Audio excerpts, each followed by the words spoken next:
Breaking news in Gaza. Hamas leader Yahya Sinwar has been killed in a targeted drone strike by the Israeli military. We will go into what could happen next. Sinwar, who was hiding with 6 Israeli hostages in southern Gaza, was located almost 2 months ago through the use of drone surveillance. The tragic execution of those hostages in late August had already sparked international outrage. Sinwar, considered the mastermind behind the October 7, 2023 attacks on Israel, was the key figure in Hamas. His death raises significant questions about the future of the group and the ongoing conflict in Gaza. In his final moments, Sinwar was seen on drone footage, throwing debris at the drone before the IDF shelled the building, resulting in his death. Initially mistaken for a regular Hamas fighter, further DNA analysis confirmed his identity.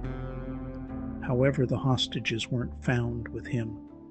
Their bodies were discovered in the same area where Sinwar was hiding, suggesting he might have been forced to flee the tunnel complex where they were held.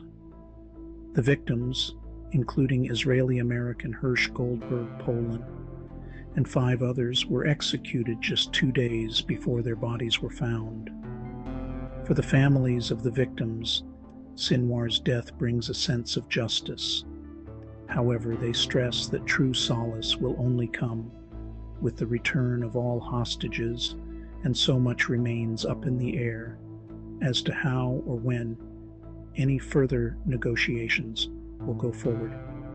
This tragic scenario underscores the profound human cost of this conflict and the urgent need for a peaceful resolution. More than 42,000 Palestinians have been killed by Israel in Gaza over the last year, according to the Hamas-run health ministry. Israel has since the start of war come under enormous U.S. and international pressure over the high rate of civilian deaths and its failure to allow more humanitarian aid into Gaza.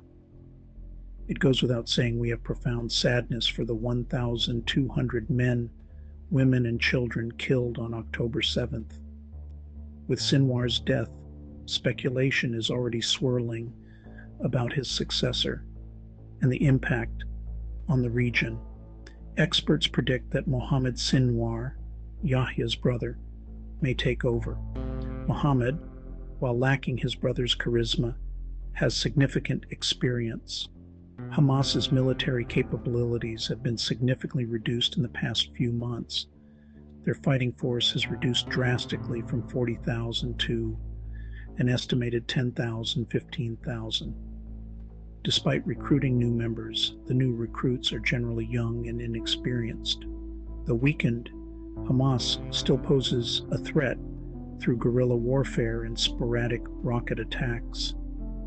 The death of Yahya Sinwar is significant, but it's clear that the region's future remains uncertain. Netanyahu has said that Sinwar's death does not mean the war in Gaza is over, though the Biden administration has seized on his killing as an opportunity it sees to revive talks between Israel and Hamas for a long-discussed temporary ceasefire and push for an end to the war in the Middle East. However, it's been claimed that Netanyahu has been in no hurry to negotiate for the hostages' return, choosing instead to prolong the war to stay in power. It's hoped that the conflict can end and relative peace can return to the region. Thank you for watching. Please like and subscribe